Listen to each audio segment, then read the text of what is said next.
আসসালামু আলাইকুম। আশা করছি সবাই ভালো আছেন। আলহামদুলিল্লাহ ভালো আছি। তো এখনো যারা আমার চ্যানেলটি সাবস্ক্রাইব করেননি তাড়াতাড়ি করে সাবস্ক্রাইব করে দিন। আমাদের এখানে এক প্রতিবেশী ছেলে নাকি বিয়ে করে বউ নিয়ে এসেছে, তো আমরা সেই বউ দেখতে যাচ্ছি আমার মেয়ে আর আমি। তো আমাদের পাশের বাড়ির লোকজনও যাবে, তো আমরা একসাথেই যাব। তো এখন আমরা বাড়ি থেকে বের হয়ে যাচ্ছি। এই সোহা আমার জুতা কবো। হ্যাঁ, লাইট বন্ধ করে দিমু।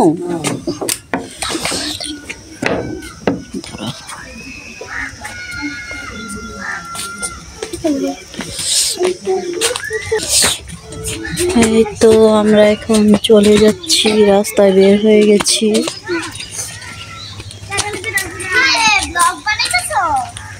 হ্যাঁ, তোমরা তো আমার ব্লগ আয়া পড়লা, কি করলা?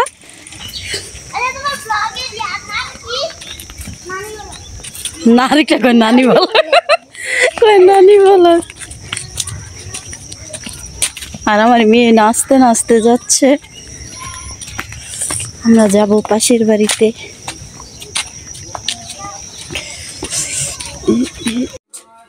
এই যে আমরা এই ঘরে ঢুকে গেলাম। এখন এই যে ওরা যাবে, মানে আইবি যাবি লজাই। তো এই যে আমরা এই মামানির সাথে আর এই যে ননদের সাথে যাব। আমরা সবাই একসাথে মিলে বউ দেখতে যাব। কিরে সোহান, যাবি? আই লজাই যেতি না। এই যে ওরা টিভি দেখতেছে, আমরা একসাথে বের হচ্ছি। এখন আমরা যাচ্ছি বউ দেখার জন্য, বের হয়ে যাচ্ছি। তো আমরা এখন যাদের বাড়িতে যাচ্ছি তারা কিন্তু আমাদের এদিকেই ছিল। তো এখান থেকে আরেকটু দূরে গিয়ে বাড়ি করেছে, তো আমরা সেখানে যাচ্ছি সেই বাড়িতে। তো আমরা হাঁটতেছি, আবার মনে মনে ভাবতেছি যে বউকে বাড়িতে পাবো নাকি অন্য কোথাও চলে গেছে। যদি ঘুরতে বের হয় বা কোনো আত্মীয় স্বজনের বাড়িতে যায় তাহলে তো আমরা খালি বাড়িতে ফিরে আসব। তো যাই হোক, এত কিছু চিন্তা ভাবনা করে তো বাড়ি থেকে বের হওয়া যায় না। আগে বাড়ি পর্যন্ত যাই, তারপরে হচ্ছে অন্য কিছু চিন্তা ভাবনা। তো আমরা এখন আমাদের বাড়ির পাশ দিয়ে যে রাস্তাটি চলে গেছে সেই রাস্তায় কিন্তু বের হয়ে গেছি। তো রাস্তা দিয়ে কিন্তু আমরা যাচ্ছি। তো আমরা কিন্তু বেশ কিছুটা সামনে এগিয়ে গেছি, আর আমার মেয়ে কিন্তু এখনো পর্যন্ত ক্যামেরা নিয়ে পিছনেই আছে। তো মেয়ে এখনো আসতেছে না কেন, মনের ভিতরে কেমন কেমন জানি লাগতেছে। তো আমার মনে মনে ভাবলাম আমাদের এলাকায় তো তেমন কোনো সমস্যা নেই, কারণ সবাই সবার আপনজন। আমরা পাশাপাশি লোকজন সবাই আপনজন। কিন্তু শহরে কিন্তু আবার ভয়টা একটু বেশিই লাগে, কারণ শহর আর গ্রামের মধ্যে অনেক পার্থক্য আছে। তো যাই হোক, আমার সন্তান আমার পাশে থাকলেই যেন আমার মনটা ভালো থাকবে, ঠান্ডা থাকবে কলিজাটা।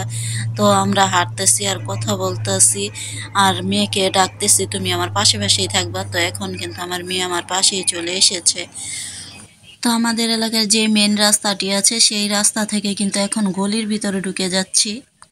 আবার কিন্তু মনে মনে ভাববেন না যে এরা কি গলির ভিতরে যাচ্ছে নাকি জঙ্গলের ভিতরে যাচ্ছে। আমরা কিন্তু এই রাস্তা দিয়েই যাচ্ছি, জঙ্গল নয়। রাস্তা দিয়ে আস্তে আস্তে যেতে যেতে এই বাড়ি পাবো। তো বাড়ির সামনে গেলেই তো দেখতে পারবেন। আর আমি কিন্তু আমাদের এলাকার ভিতরে যে এই রাস্তাটি আছে এই রাস্তার ভিতরে কিন্তু এই প্রথম আমি ঢুকলাম, এর আগে কখনোই ঢুকি নাই। আর আমাদের এলাকার যেই মেন রাস্তাটি আছে এই এলাকার ভিতরে সেই রাস্তাটি থেকে কিন্তু বিভিন্নভাবে অনেক রাস্তাঘাট এদিকে সেদিকে অনেকভাবে যাওয়া যায়, গলির কোনো শেষ নেই, গলি থেকে গলি। আর এখানে আবার বেশ কিছু সিম গাছ দেখলাম, সিম গাছের মধ্যে বেশ ভালো ফুল ধরেছে। তো ফুলগুলা দেখে আমরা বলতাছি যে বেশ ভালো সিম হবে। আর সিম গাছগুলো দেখে কিন্তু আমরা মাশাল্লাহ বলেছি, আর মাশাল্লাহ বলার অভ্যাসটা কিন্তু সেই ছোটকাল থেকেই শিখেছি। মানুষের ভালো কিছু দেখলে মাশাল্লাহ বলতে হয়। আর আমরা যেতে যেতে যে কত রকমের গাছপালা দেখলাম, সব গাছের কিন্তু নামও জানি না। আর আস্তে আস্তে ওদের বাড়ির মনে হয় কাছে এসে পড়ছি। আমি তো সঠিকভাবে চিনিও না, সঠিকভাবে বলতে কি আমি তো কখনো আসিই নাই। তো ওরা আসছে এর আগে, এজন্য ওরা চিনে, ওদের সাথেই আমি এসেছি। তো সামনে যে বাড়িটা দেখা যাচ্ছে এই বাড়িটাই নাকি ওদের। তো ওদের বাড়িতে কিন্তু এর আগে আসি নাই, তো না আসলে ওদেরকে ভালোভাবে চিনি। তো ওরা আমাদের প্রতিবেশী আত্মীয় স্বজনই। আর মনের ভেতরে কেমন লাগতেছে, বউটা যেন বাড়িতে থাকে, যেন যার উদ্দেশ্যে যাচ্ছিস তাকে যেন দেখে আসতে পারি। তো কে জানে বউ কি বাড়িতে আছে নাকি নেই, মনে মনে ভাবতেছি যেন থাকে। তো ওদের বাড়ির সামনে আইসা দেখতেছি মিস্ত্রিরা কাজ করতেছে, তো ওরা মনে হয় মিস্ত্রি দিয়ে কাজ করাচ্ছে। ওই সামনে ইটের ঘর দেখা যাচ্ছে, টিনের ঘর দেখা যাচ্ছে, সবগুলোতে মিস্ত্রিরা কাজ করতেছে। তো ঢুকতেছি, দেখি বিস্তারিত কি জানা যায়।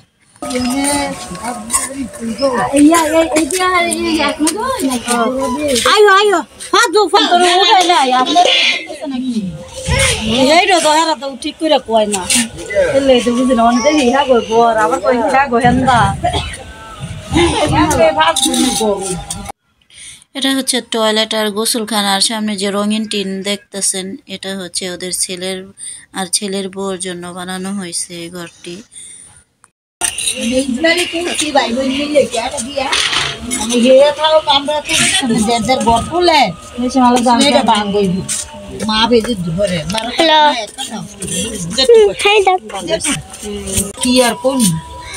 আমি একলাই আসিলাম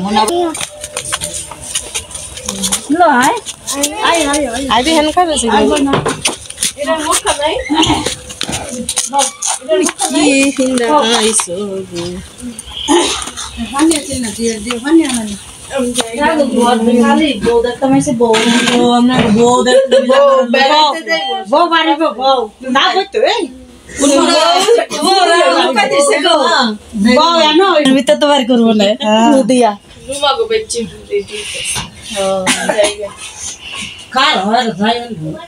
আমার কাম নেই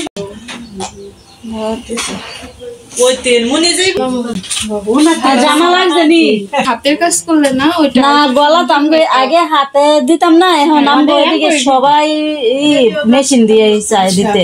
মানে হাতের কাজটা করলে দেখা যায় যে গলার ফিনিশিংটা সুন্দর হয়, দেখতে ভালো লাগে। বল যে বল বর কইছে নিজের বর্দা দুই বালা বরকা হিজাব বোরকাটা বললে মনে হয় যেন একটা অন্যরকম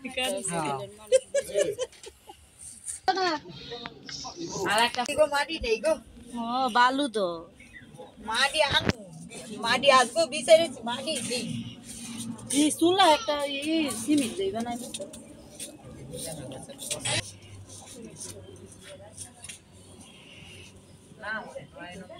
আর বাইক বাইক টাকা মারা গেছে পানি কত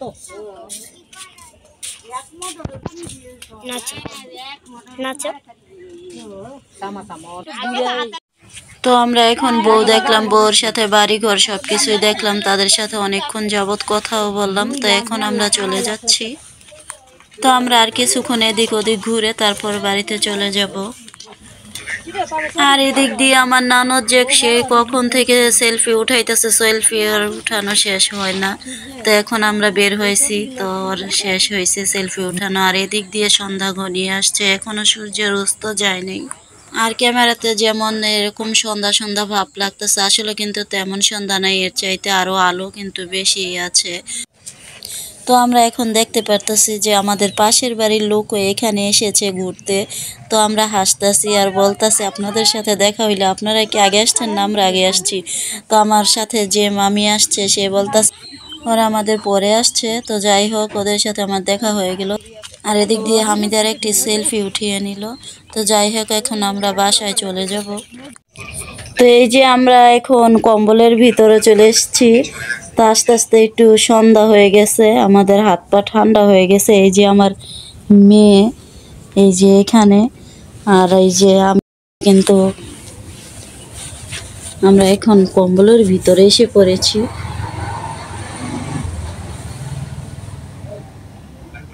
সোহা এখন উঠো, বই নিয়ে আলা বসো, আমরা তো বেশ কিছুক্ষণ জিরানো হয়েছে। এই যে মেয়ের জন্য কিছু নাস্তা নিয়ে আসলাম, ফলমূল। ছেলে বাড়িতে নাই, ছেলে গেছে দোকানের দিকে মনে হয়। তো ভাবলাম মেয়েকে একটু নাস্তা দিই, খাবে। এগুলো খাও, বই রেখে দাও এখন। একসাথে বেশি করে পড়তে হয় না, একসাথে বেশি করে পড়লে পড়া মনে থাকবো না। একটু ঘুরে তারপরে এদিকে ওদিকে একটু যায়, তারপরে ফাঁকে ফাঁকে পড়বা, তাইলে পড়া বেশি মনে থাকবো, বুঝছো? খাও। তো আমার ভিডিওটি ভালো লাগলে অবশ্যই লাইক কমেন্ট শেয়ার করবেন। আজ এই পর্যন্ত, আসসালামু আলাইকুম, আল্লাহ হাফেজ।